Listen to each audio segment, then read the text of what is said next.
All right. Hello, and welcome to our first call of how to teach your horse to self-regulate.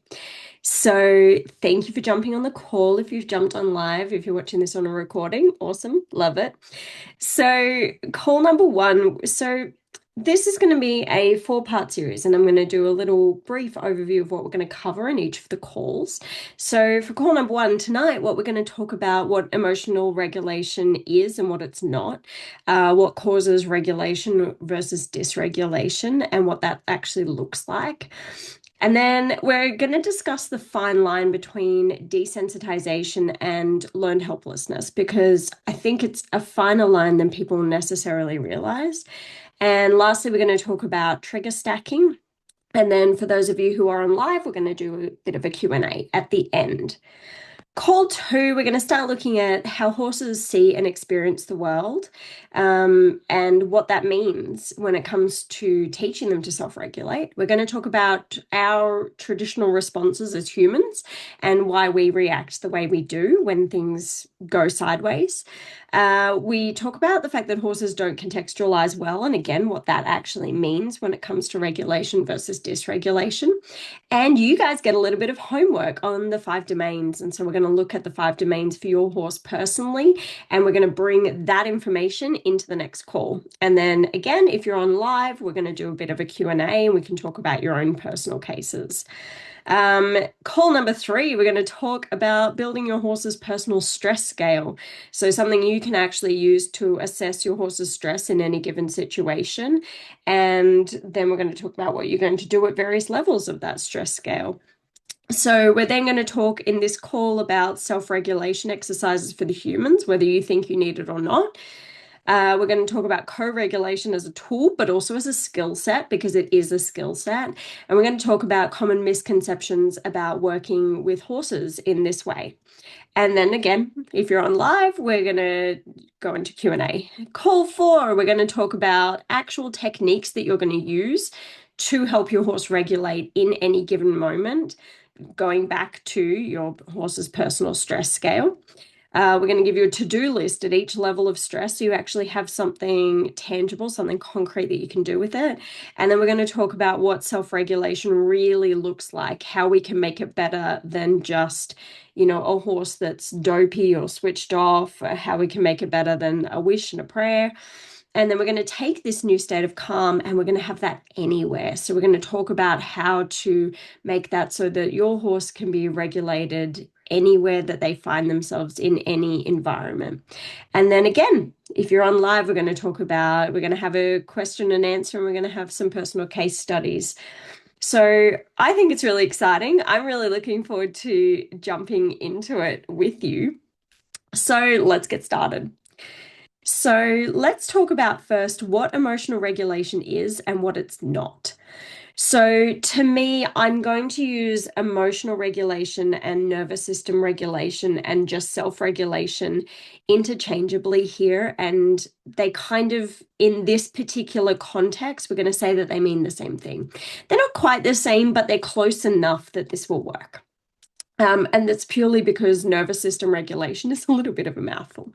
So essentially what I'm talking about when I say regulation is just the horse's ability to experience stress and then return to a state of calm, and to do that quite quickly and with few stress behaviors as possible in that process. So a horse that is calm most of the time in most situations with most stimuli. And we're not talking here about the point of getting the horse to the point where it is unresponsive, because to me that is then shut down. It's something we're actually going to talk about later. I don't want that. I want a horse that is aware of what's going on around them, that is engaged with what's going on around them, engaged with me, engaged with their work, engaged with their environment, but is not reactive. I want a horse that can respond but not react. So I don't want them completely unresponsive. I want them engaged in their life and engaged in what's happening, but not to the point where they are reactive, where they are hypervigilant, where they're worried, where they're exhibiting stress behaviors, where that's potentially leaking over into, my own stress. And the example that I use here is guide dogs. So guide dogs are very, very able to distinguish between when they are working and when they are just regular dogs. So they may look exceptionally calm, quiet. They may sit there, do nothing, not really respond to other dogs, not really, have much of a reaction to strangers and things like that, which is great, is what's needed. They have to be completely focused on their job. But the moment you take a harness off that dog, they turn back into a regular dog. So it is not a case of, oh, we've just trained these dogs to be completely unresponsive, that they don't do anything, all of those sorts of things. That's not the case. We take a regular dog and we keep them as a regular dog, but we teach them when they're working that they need to not be reactive. And guide dogs in general, even when they're not working, are engaged and happy and playful and all of those things, but they're still not reactive dogs. So they are very calm dogs. They're very confident dogs. They are very whatever, but they're not necessarily always quiet, subdued dogs. They're just very confident and not reactive. They respond rather than reacting. And so to me, that's an ideal of what I would love in my horse. I would love my horse to be able to respond rather than react, to be comfortable in their own body, in different scenarios, in different situations, and be able to just, interact with the world around them without feeling a state of anxiety and without explosive behaviors, without the need to flee or fight or anything like that. Okay, so then let's talk about what causes regulation as opposed to dysregulation. So essentially, and I really love this because this actually came up recently with a speaker who came to my university, and she is an equine behavioral vet. So a behaviorist plus a vet. And she basically talked about when people say, oh, is this pain or is this behavioral? That essentially behavior is simply a response to a stimulus, and that stimulus can be internal or it can be external. And so when we're looking at regulation or dysregulation, we are looking at basically, is that response, is that behavior excessive to what is happening, and or is that behavior in the best interest of that horse? And so what we can do is we can help them respond with a different behavior. We can also look at what stimuli that horse finds triggering. And sometimes that stimuli is going to be internal, and that gives us information about what we really need to do in order to support that horse better. And so when we talk about what causes dysregulation, it can be internal, it can also be external. And that's part of what's going to go on, is we're going to actually work out what is causing this dysregulation in our horses. All right, so what does it look like? So essentially, dysregulation it can look like many things in different horses, but essentially the one that we generally talk about and the one that generally concerns people is when it looks like conflict behaviors. And conflict behaviors can also kind of be, put into the category of unwanted behaviors when it comes to humans, but essentially conflict behaviors are things like you're bucking, biting, kicking, spooking, bolting, pulling back, rearing up, pretty much anything, weaving anxiously, kicking their stable, blah, blah, blah. Like anything that is a sign that this horse is not just relaxed and happy. And so essentially what conflict behaviors also are is a clue that the horse is in some state of fight or flight. We also have fawn or freeze, and they're a really interesting one, and we are going to talk about this because these are more the neurological drivers of the behavior, and the conflict behaviors are what we actually see. So it's worth noting, however, apologies, that not all states of dysregulation are going to show up in a conflict behavior. And that's really, really worth noting and really, really worth remembering, because unfortunately, we as humans have a tendency to view the horse's behavior by how we feel about it. So we view, which is why I say that conflict behaviors tend to be unwanted behaviors, but sometimes they're not. Sometimes conflict behaviors are things that a certain person could laugh off, could, kind of discredit, discount, not really be too concerned about. But that doesn't mean that the horse isn't experiencing some level of dysregulation. And the problem with that is that sometimes they're experiencing dysregulation and we just don't know about it. And the problem is then that sometimes we do have these big explosive conflict behaviors that come out of nowhere. So when you think conflict behaviors, what I want you to think of is we think of conflict as in like aggression, as in like I'm having a conflict with you, I'm having an argument. Conflict can also be internal conflict. So this can be a case of a behavior that comes up when the horse experiences something scary and they would like to run away, but they can't, and there's a conflict in that. When they're being asked to do something or when they want to do something, but pain or their body is making that impossible for them, there's conflict in that. It can be when they don't understand what they're meant to be doing in that particular moment. And again, there's internal conflict in that. And so these are simply behaviors that show this conflict. They're an expression of this conflict that the horse is going through. So, what are they showing? So, they're showing us that the horse is in some sort of dysregulation. And so we tend to call it fight or flight. So you might hear that. There's also fawn, which is appeasing behaviors. And then there's also freeze. And so I want to give you a little bit of a very quick 101 into the nervous system and how it works and what it looks like. So when we talk about the nervous system in terms of the autonomic nervous system, and when we're talking about things like this, we have the sympathetic nervous system, which is your fight or flight. It's your stress. It's your adrenaline. If you think about when your heart races and you breathe harder and your pupils dilate and your muscles tense up, that's your fight or flight. It's your sympathetic nervous system. It says there is a threat and I'm getting ready to do something about that, or I'm actively doing something about that. I'm getting ready to run away, to fight with it. There's some sort of stress brewing, and when there's some sort of stress brewing, when your nervous system determines that there's some sort of threat, it's going to switch more into sympathetic nervous system.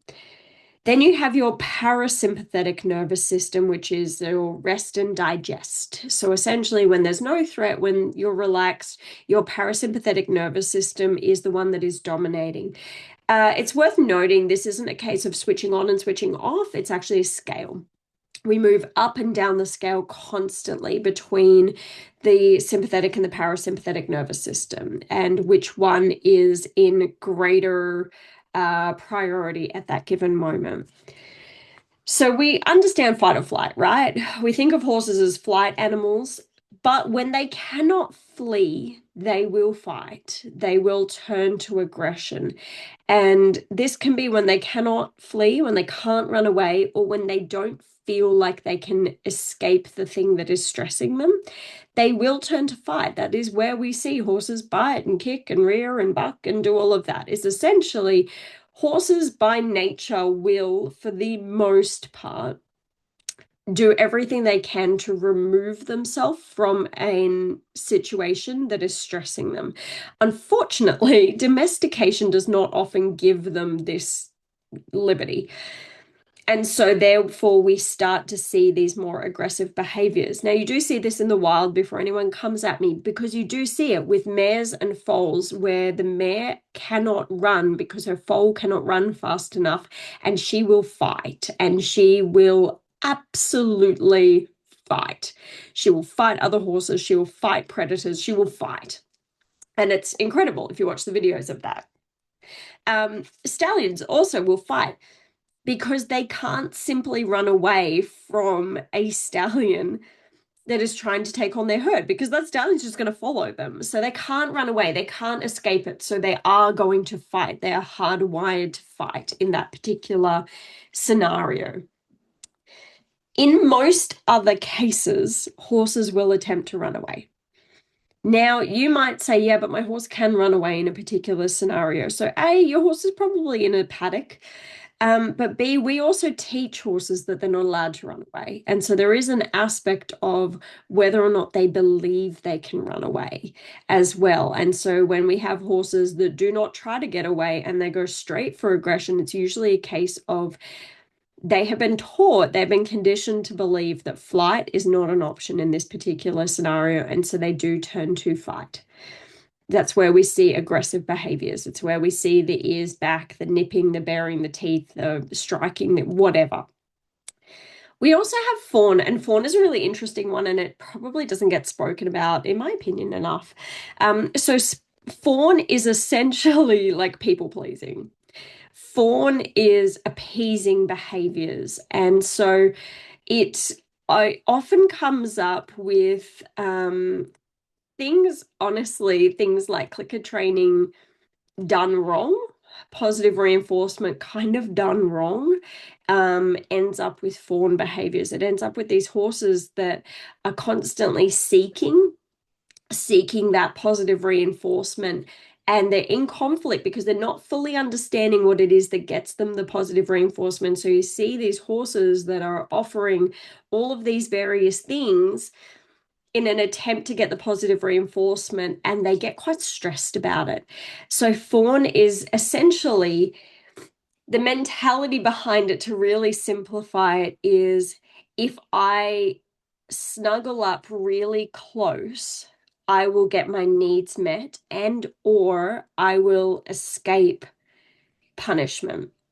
Because you see it in kids, you see it in people, essentially, like we do it, right? So when you think of people pleasing, it is essentially, I will do this thing that I don't really want to do, that stresses me out, whatever, because I want people to like me, because I don't want to be rejected, because if I'm a kid, because I don't want my parent or my teacher or something like that to punish me.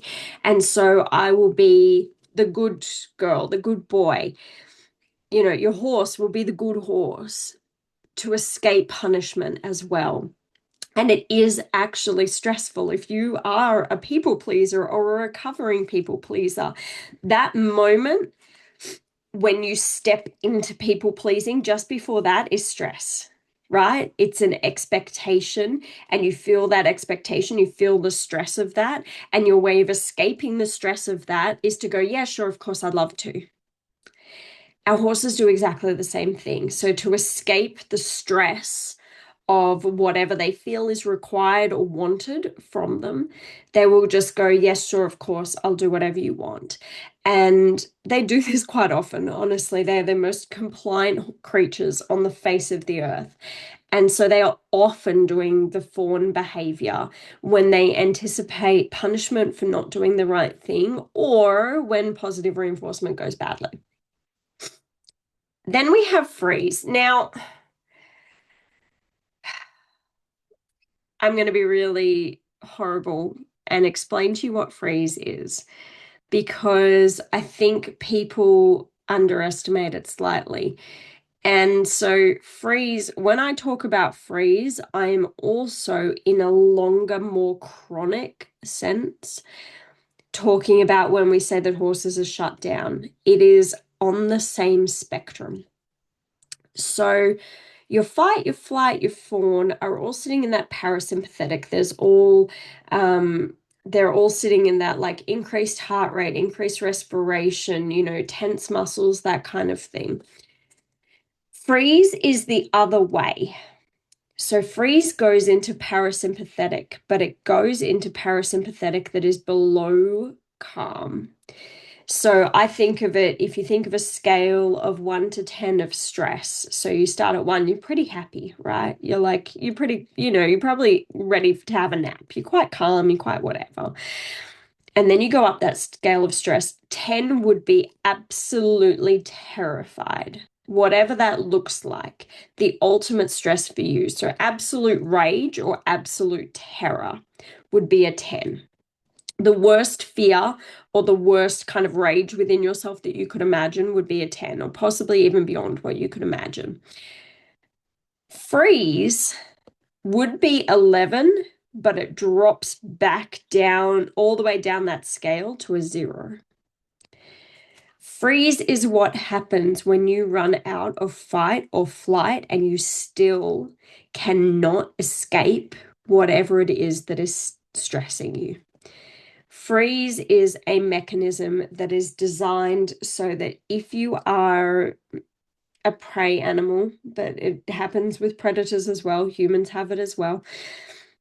If you are, say, an antelope and you're out in the wild and you are chased down by a predator, I don't know what antelopes get eaten by, I'll say lion.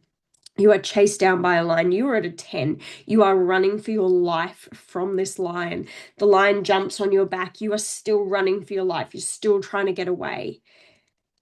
At the moment when flight is no longer possible, when you can't run, this lion is on top of you, you cannot run, you cannot fight it off, you would go into freeze. And freeze is what the body does when it prepares for death. When it prepares not only for death, but for a painful death, because the lion will just eat you alive. It's not going to, nicely, swiftly, and humanely end your life. It's going to eat you alive. And so what the body does, it essentially shuts down. So the heart rate goes really slow, the respiration goes really slow, the sensory information from the body almost shuts off so that the body is almost immune to pain. You no longer feel pain, so that you don't have to experience that. It's a safety mechanism. If somehow something happens, the lion doesn't eat you, doesn't eat the animal, what you will see is that they will get up from that and they will shake and shake and shake and shake and shake and shake. And that is the body returning itself to normal.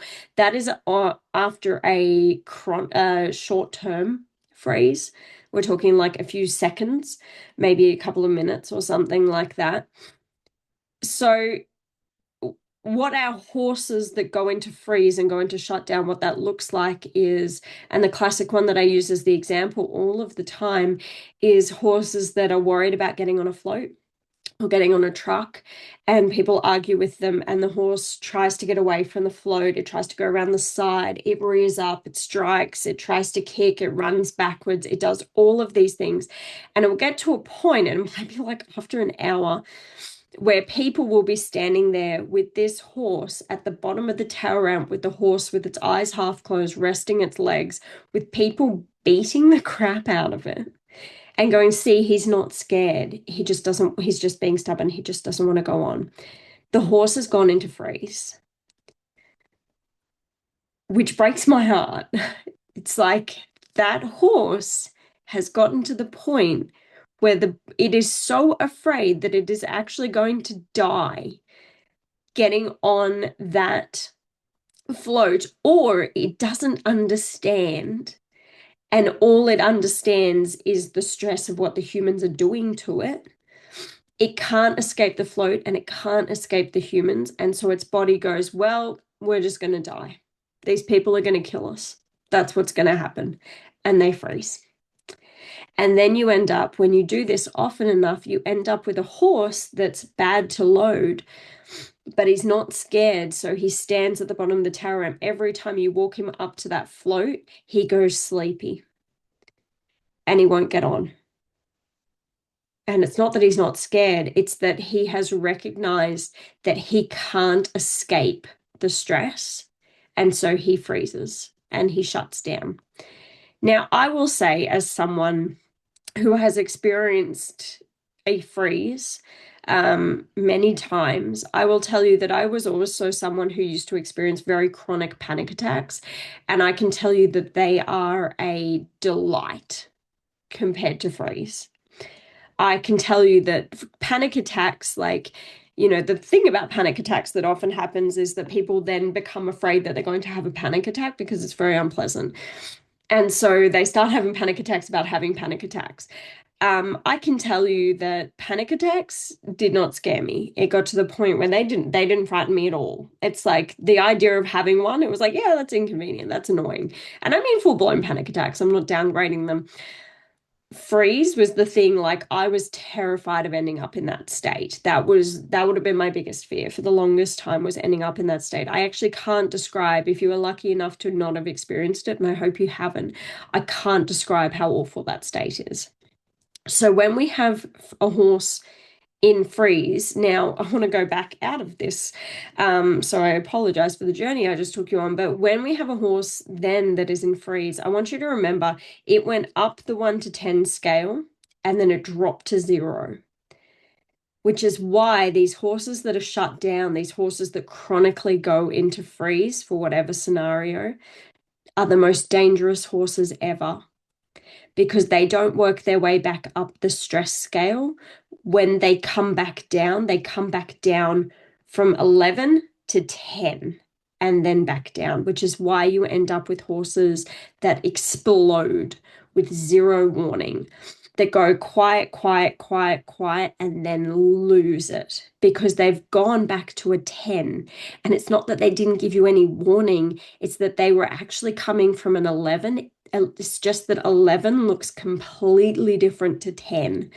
They are on their way back down. It's why if you have a horse that is chronically shut down, I will tell you they are the most dangerous horses you can possibly have, which is why in this whole program, and the whole reason I'm going into this is because I'm not looking to create horses that are shut down.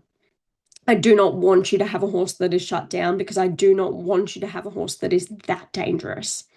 It is terrifying because they go from 0, but it's actually 11 to 10, and then 9 and then 8, blah blah blah, if you do your job well. But they're really scary. So if you can imagine a horse that is at 10 that is absolutely going berserk, either with fight or with flight, it's going absolutely berserk, and then it goes to sleepy, it has to come back out the same way. They can't just go from 0 to 1. It doesn't work that way. And they might seem to for a bit, but at some point, if you truly want to bring them back to regulation, they have to go from 10 back down. That's the only way out of it. They have to go out the way they came in. So that's why I'm talking about this. That's why I'm saying we don't want freeze, right? We want, in a regulated horse, we ideally want a horse, if we think of that scale up to a 10, we want a horse that doesn't really go past a 7.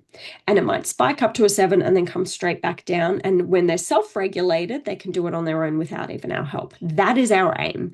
So we want a horse that is not in fight or flight, that is not getting up to those 8s, 9s, 10s. Ideally, they're even lower than that, but we're not aiming to keep them at a 1 or a 2. They get to be alive.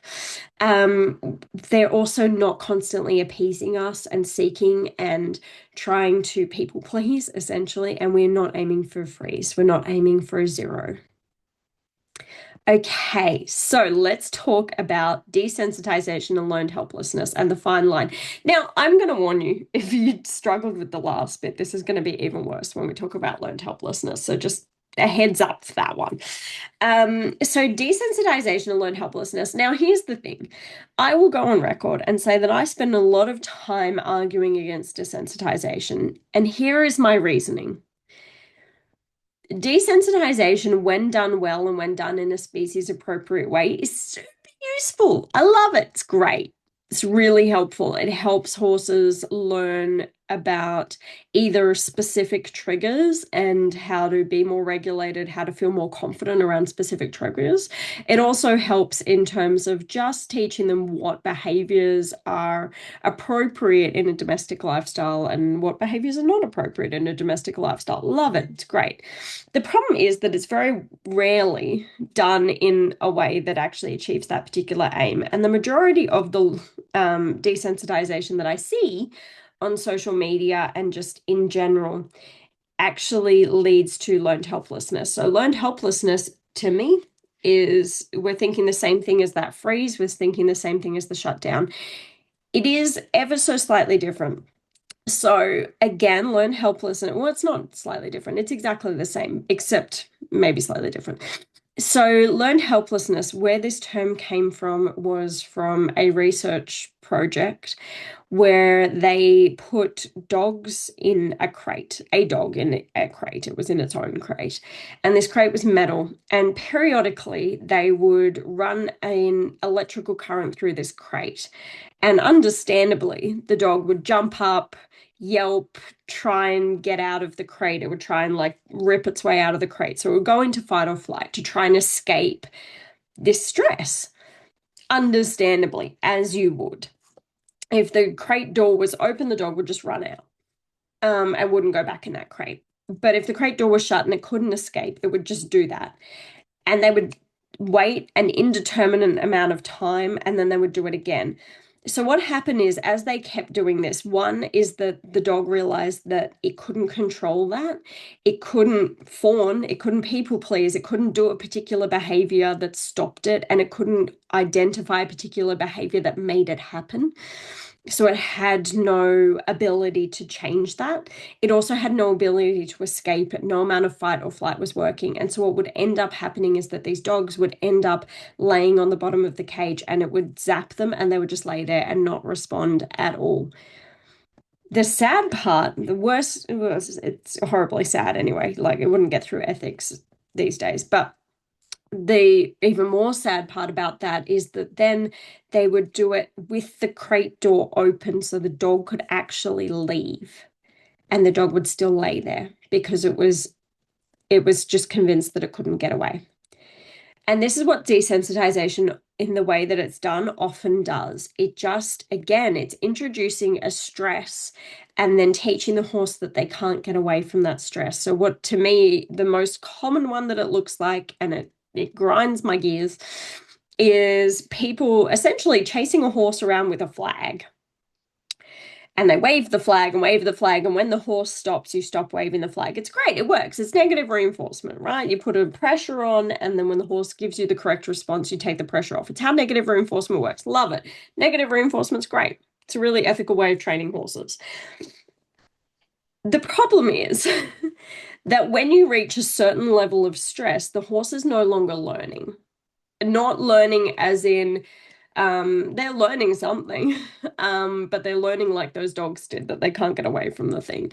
They're not learning in a reasonable kind of training way where it's like, oh, okay, when I do this, then this happens. I have power over this, blah, blah, blah, blah, blah. Horses don't think like that, but you know what I mean. They're not in a cognitive state that actually really allows them to learn. So instead, they just run around, they get up so high in stress that they're no longer in that learning zone. For example, so if you think about when you are really stressed out of your mind, and if I asked you then to do advanced calculus, there's no way in hell you're going to be able to do advanced calculus unless you're a genius who can just do that without even thinking. If you are really calm, maybe I could start teaching you advanced calculus. You could try and work it out, but it's going to depend on your level of stress starting. And so this is the same with the horses. So the other issue about this is that, so we have this horse that we purposely scare, and then teach them that they can't escape it, and then teach them that the correct response is to stop trying to escape it. So that to me sounds a lot like learned helplessness, a lot like what leads us to freeze. Essentially, we're just adding stress that the horse can't escape. The other issue with it is that horses don't generalize well.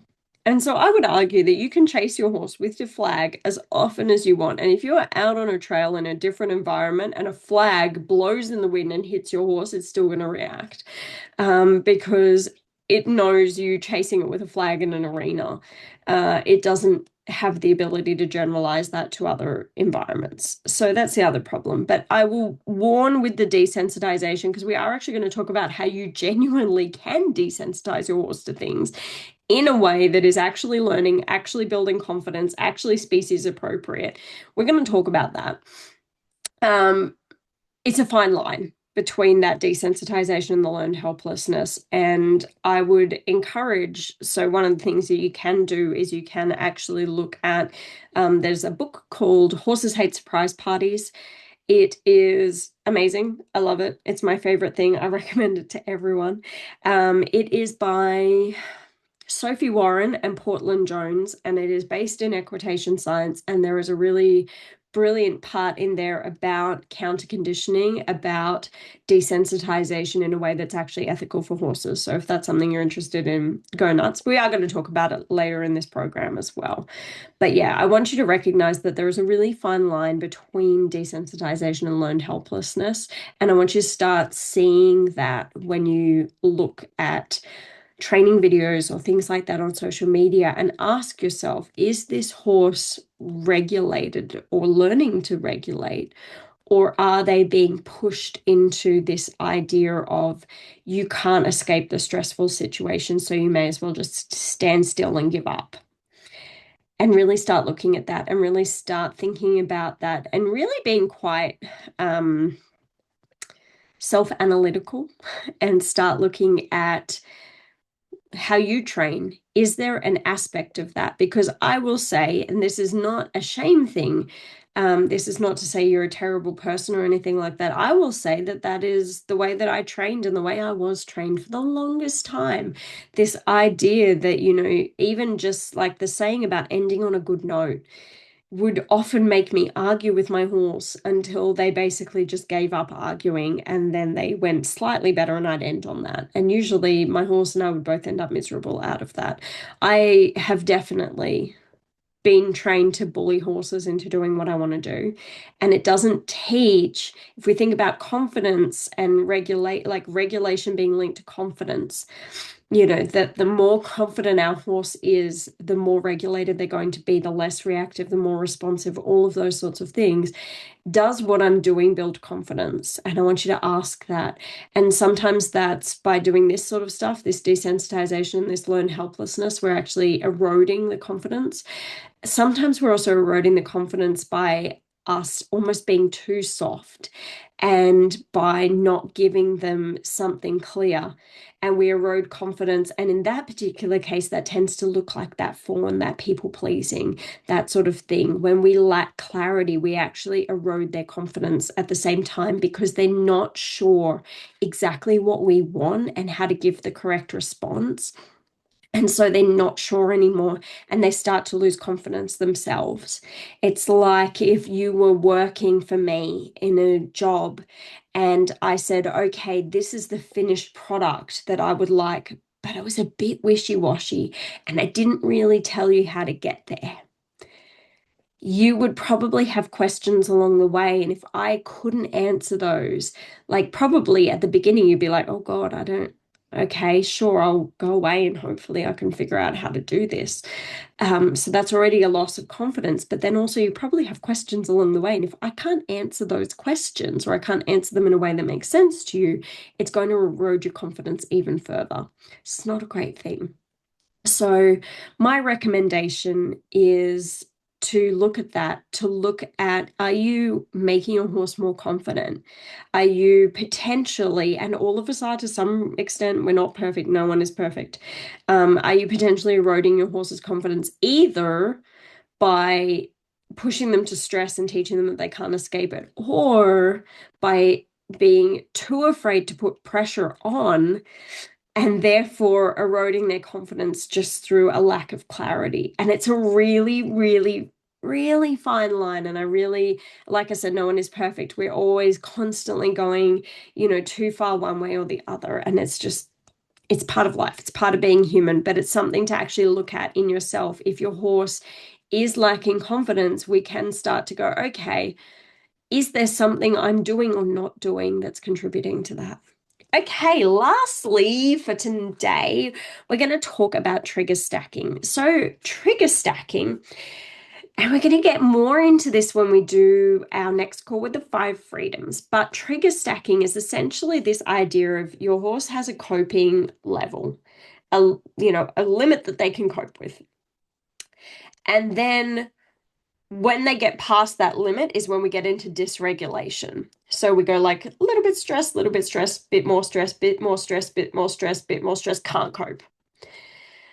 Trigger stacking is those little incremental things that add up to can't cope.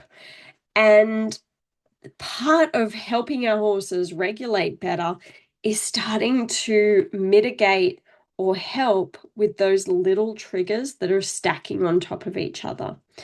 And so what that can look like is, as trigger stacking, for as an example, it could be their feet hurt a little bit, not enough to make them lame, but there's just this little niggle of pain there.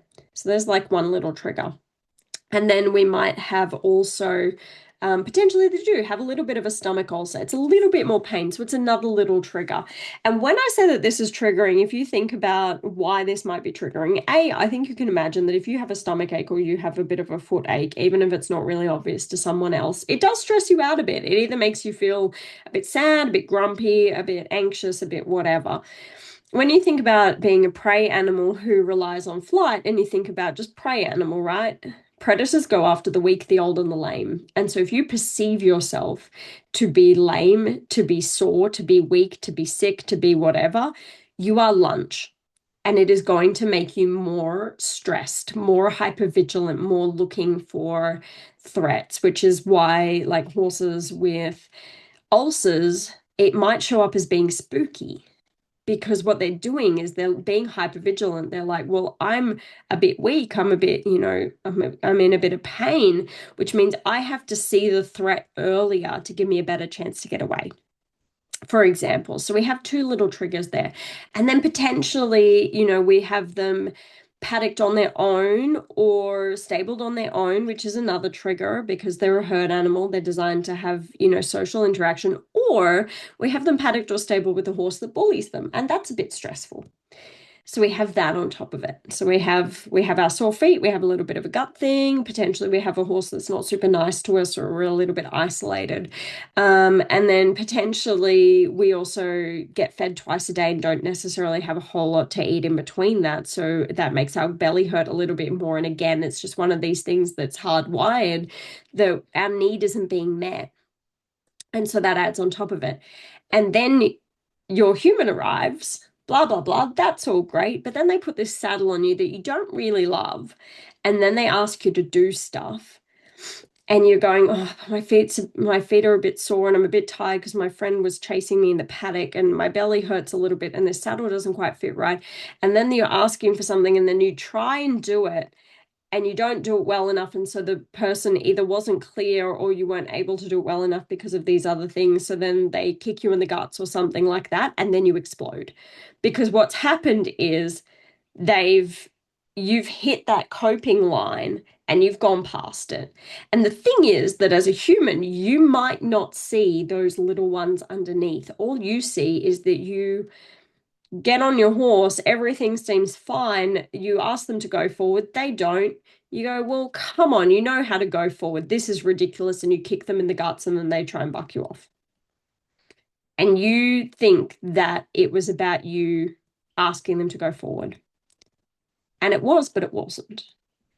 If none of the other things were there and you asked them to go forward, either A, they probably would, or B, they just didn't understand it. So they might not give you a great response, but then if you kick them in the guts, they're probably not going to go straight to trying to buck you off. They're probably going to choose something else, a little bit less explosive first.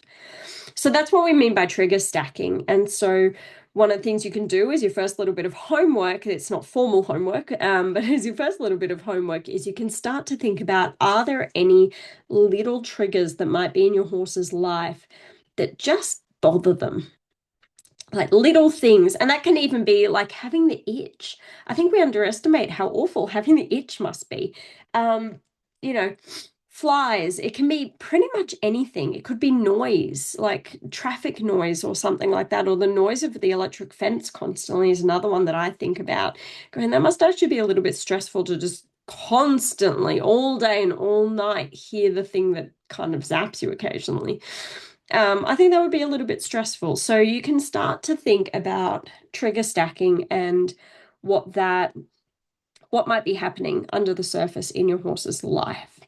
Okay, so for those on live, we're now going to go to questions.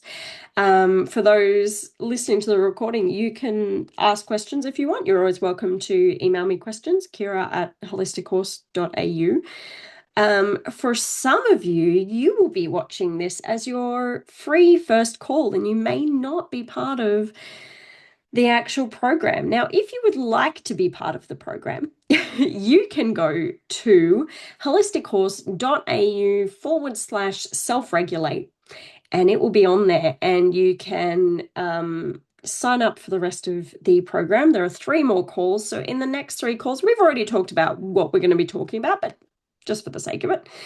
So we've got our nice second call, how horses see and experience the world, traditional responses, why we react the way we do, the fact that they don't contextualize well and what that means. We're going to give you a bit of homework on the 5 domains, another Q&A. Then we're going to, in call 3, we're going to build your horse's personal stress scale so you can actually start to recognize that 1 to 10 for your horse and what that actually looks like. We're going to talk about self-regulation exercises for the human, whether you think you need it or not, because then we're going to talk about the fact that when you do these exercises, even if you're not stressed, your horse will end up co-regulating with you. So it becomes a tool and a skill set as well. Some common misconceptions about working with horses like this, because I get pushback a lot about it and I want to talk about it. And then in our last call, we're going to give you the techniques that you're going to use to calm your horse with a to-do at each level of stress. So we're going to go through the actual techniques first in great detail, and then we're going to talk about where they would fit into your stress scale. Then we're going to talk about what self-regulation looks like. So far we've helped our horses regulate, but what it actually looks like when they self-regulate and how we can actually build that in them. Super exciting. And then we're going to talk about how you can take this new state of calm anywhere. So you can have a horse that can regulate themselves in any environment. By the way, you're also going to be able to better regulate yourself in any environment too. But that's a beautiful side benefit. So, as I said, exciting things. If that's something that you think you want to do, again, you can go to that website. So it's holistichorse.au/self-regulate. You can head there and you can sign up for the other 3 calls, whether that's live or whether that's recorded. So thank you so much for joining this particular call. I really appreciate it. I hope you got a lot out of it. If you did get something out of it, let me know that as well. So along with the questions, let me know if you got something out of it, because I'm really curious. So yeah, thank you very much. And for those on live, we will now jump into our Q&A.